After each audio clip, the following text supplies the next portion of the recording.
Hesham, for you, how do you use clean language in your We both work? got our hands up.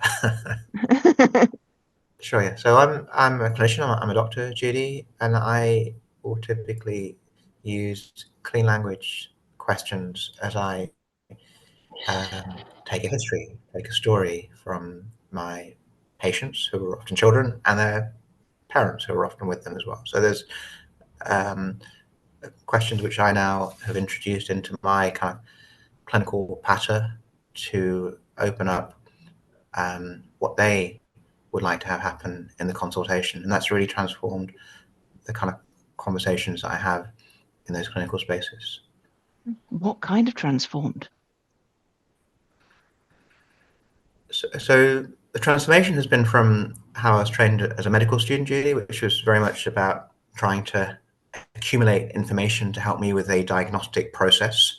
I was, trying to dip into these receptacles and understand the pathology and try to put them together in a way that helps me come to a formulation and a diagnosis and then a treatment, to a transformation where the process is as important as the product, where actually the conversation that's happening live is really as much about the patient and their family as it is about me. It's about understanding and their own understanding of the problem, which they may have come into the room not even fully understanding actually or comprehending. And so that transformation is what I'm referring to.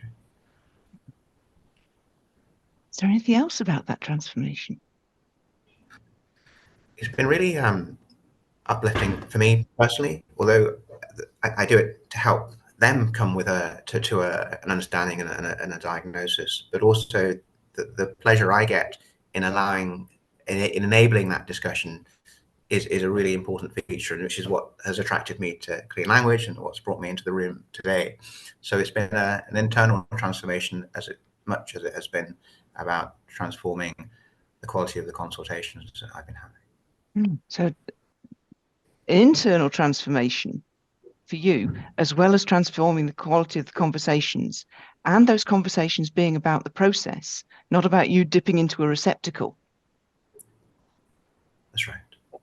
And when you use clean language questions, what kind of clean language questions? Okay, so there's mainly two, in my head, two different types. So there's the ones around understanding the problem that they have come with. So translating it from perhaps a want to a need, what is it they would like to have happen?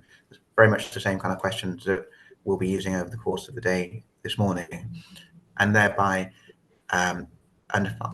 helping identify what it is that needs to be solved. So that really important interpretation are the kind of one suite of questions. And then the second set of questions are oftentimes around the process of a condition. And I'll give the example of a young girl with epilepsy who came to my clinic. And the questions I were asking her was about, what was that seizure like? What happened just before? What happened just afterwards? Really understanding the context and the detail behind the series of events, and thereby helping the process of interpreting the cause or the potential kind of diagnostic kind of conundrum that we're trying to solve. And then maybe if I could add a third one, there's also what would they like to happen next? And that again is a really interesting kind of conversation, particularly in my context as a pediatrician, which is oftentimes a three-way discussion. And everyone has got a slightly different interpretation of what they would like to have happen. And surfacing those live is really very revealing, and it helps bring out often things that are just below the waterline. The context of that clinical condition is oftentimes really only a small piece of that puzzle.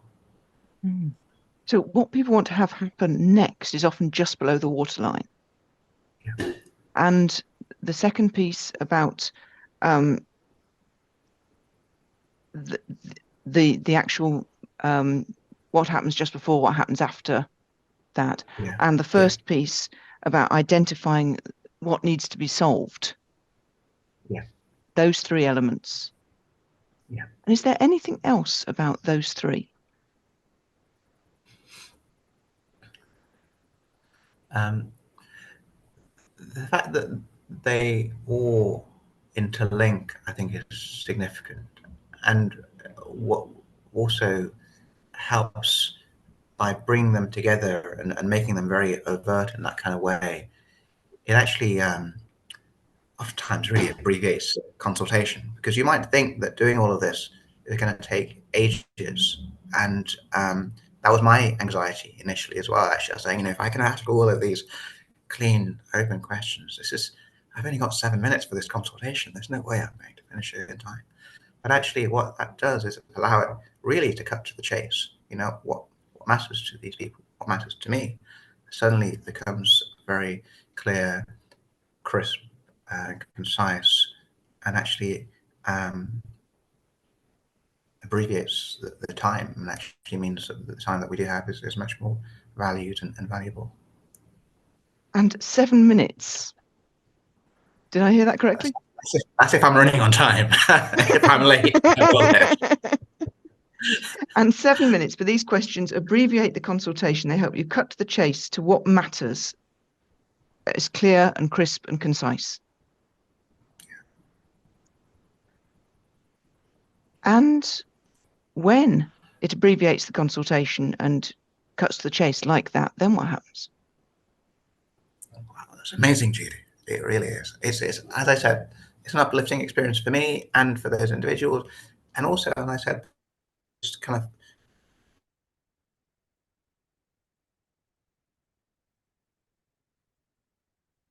the carers who discussion. So it allows them to. So there's something there about kind of passing that forward. By modeling that approach, it enables them to deep areas that perhaps they wouldn't have done otherwise, and come up with not just a better diagnosis, but a better commitment to the treatment plan that not I, but they have formulated. So there's I hate this word compliance, but there's a greater, perhaps commitment would be a better word, to the prescription or the treatment plan or whatever it is that we leave the consultation room with. And is there anything else about that compliance commitment piece? I think for me that is really crucial to a conversation I'm hoping we can have later, which is around, do clean conversations cost less? Because I'm not just in a clinical role now, I'm head of quality improvement in my trust. And what I recognize is there's a lot of waste, a lot of prescriptions that go undispensed, let alone administered. And I know that a lot of resources are wasted within healthcare because people aren't committed to treatment or the clinical kind of prescriptions that we give. And therefore my hunch is actually that it is going to be a big part of what saves the NHS financially, as well as kind of morally, I suppose, in terms of what we're trying to do. And what saves the NHS morally as well as financially? And do clean conversations cost less? So a non-clean question, Hesham, how long have you been using clean language? Oh, I see. I was first introduced to clean in 2013. So yeah, 10 years. 10 years. And in 10 years, you've obviously used them in a lot of different situations. Where would you not use clean language? Good question. So I guess there is something about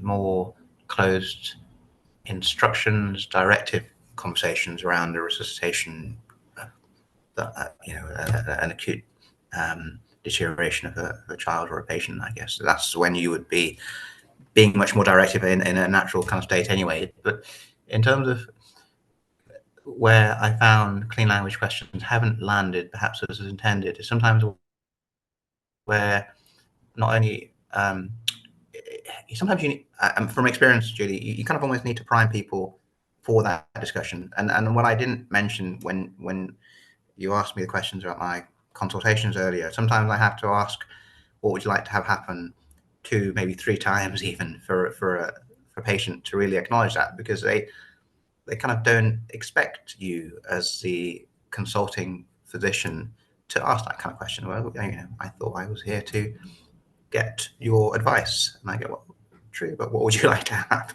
So there is something there about the iteration of it and kind of fertilizing the soil, so to speak, which particularly when the expectation is of a more directive approach, it doesn't land in quite the same way.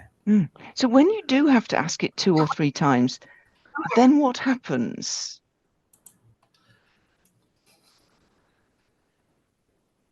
I think there's a kind of an internal switch that the recipient of the question has to kind of find in themselves, which is the switch which ties to their own volition and a recognition of their own autonomy and intrinsic kind of role and leadership within the system that they are part of, which some of them struggle to find, actually, particularly if they have been in that kind of passive recipient role for a while. But it's that switch which I think is what I'm trying to activate.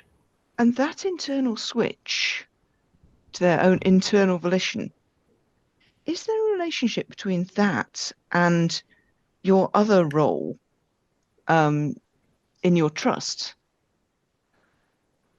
Wow, fascinating. I hadn't thought about it actually, Judy, but I think you are absolutely right. I mean, we talk a lot in healthcare management around distributed leadership and kind of devolving power and responsibility, in my case, to the divisional leads and the other kind of people within kind of roles and responsibility within the organization. But I think there is that the kind of contrast of that, and many of you will probably have seen this in your own organizations, where particularly in large bureaucracies, is that switch becomes very obscure.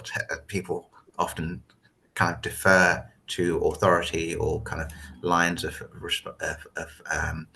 line management. So I think you're absolutely right. I guess in the question that you're asking, that is a really important aspect of how decisions happen at organizational or institutional levels as well. There we go. So, Saskia, how do you use clean language in your work? So hi everyone, I'm Saskia Dorman. I work as a palliative care consultant. So in the same sort of work that Siobhan does, I work at hospice, and I've used it. So I'm relatively new, unlike Hesham, I'm relatively new to clean language. I've really only been trying this out over the course of the past year or so. But I've been using it. I think that question, what would you like to have happen? I find that so valuable when people are nearing the end of their lives. When sometimes in healthcare, we can get really caught up with the kind of next test to get the diagnosis, or what other treatments can be tried, and all the kind of the medical stuff. But just asking a really simple question like, what would you like to have happen, can really help people to just focus in on stuff. It's usually not medical, to be honest. It's things like when I've asked a woman at the hospice recently, what would she like to have happen? And this was someone who was in her last few weeks of her life. And she just said, I want to be able to talk to my family. Her son was in America, tell him I love him. And I want to be able to get outside in the sunshine if I can. And bearing in mind that she was in her bed all the time at this point, she was really very weak and near the end of her life. But just those identifying those couple of things meant that we could facilitate both things to happen. So she spent her last days and weeks in the way that she wanted. So for me, that just really that's the sort of way that we can enable the care and support that we provide to be really tailored to what matters to the person. And really tailored to what matters to the person. Is there anything else about that? I think it's helping to relieve ourselves of maybe our assumptions about what matters to someone or what the most important thing for them is. It kind of enables that kind of that clean slate, or you can start afresh, and find out with no preconceptions. A clean slate and start afresh. Is there anything else about that? I think there's something really liberating about that, and both similar to Hesham in a way, both kind of personally and professionally, I find it liberating, but also the fact that someone that you're working with who might not have much energy, they might not be able to kind of to do very much, but actually they can say what they would like to have happen, and it having that clean slate kind of almost, in a sense, it kind of it enables both of you to, you're both almost looking at that clean slate afresh, and there isn't the same kind of normal power dynamic that might, I think Hesham, you talked about it as well, that sometimes doctors are seen as, the powerful they give advice and then we're meant to follow it. Actually, starting with that clean slate enables both of you to have to see things afresh. So I think that can be really helpful, especially when people aren't used to having to be able to control what happens, partly because they are so physically weakened. And even I've used, I know kind of classically you're advised not to use it with people who are confused, but I have used it. I think confusion is quite common towards the end of people's lives, and I have tried it with people who are confused as well, which has really helped, and again enabled them to have more power and control than they might otherwise have had. And they have more power and control even when they're confused. Yeah. And personally and professionally liberating. Is there anything else about that kind of liberating? It's, well, I don't want to over-egg it, but kind of saying that it kind of gives you a kind of almost a new lease of life in terms of what you can do and who you can be and what kind of conversations you can have as as part of your work and home life as well. But just, so I've been working in a kind of hospice type environment and palliative care for 20 years or something like that, and you could think, oh well, you've been there, done that, you've seen the things, you've had the conversations, but actually finding this different way of approaching conversations has just been completely just so refreshing and energizing. And refreshing and energizing and all of that, and a clean slate, fresh start. Is there anything else about all of that?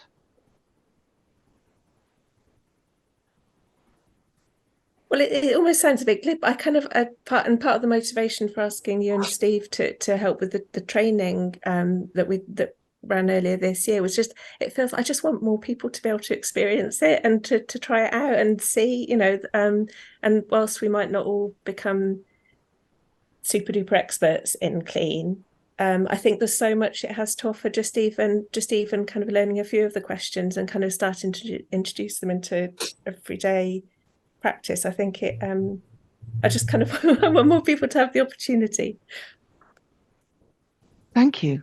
And with 2 minutes to go, I'm looking at both Hesham and Saskia. Is there anything else that either of you would like to say before we close?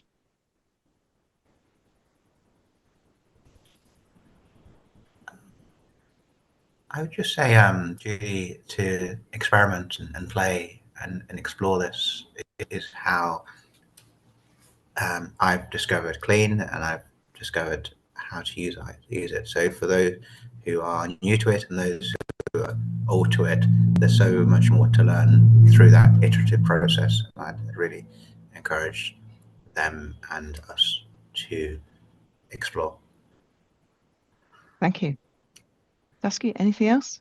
I love that curiosity bit, and I think for me it's just whenever I've remembered, in a sense, to use a clean language question, I've almost always found out something that I didn't expect to find out. So just having that curiosity and that open mind is just, it's cool.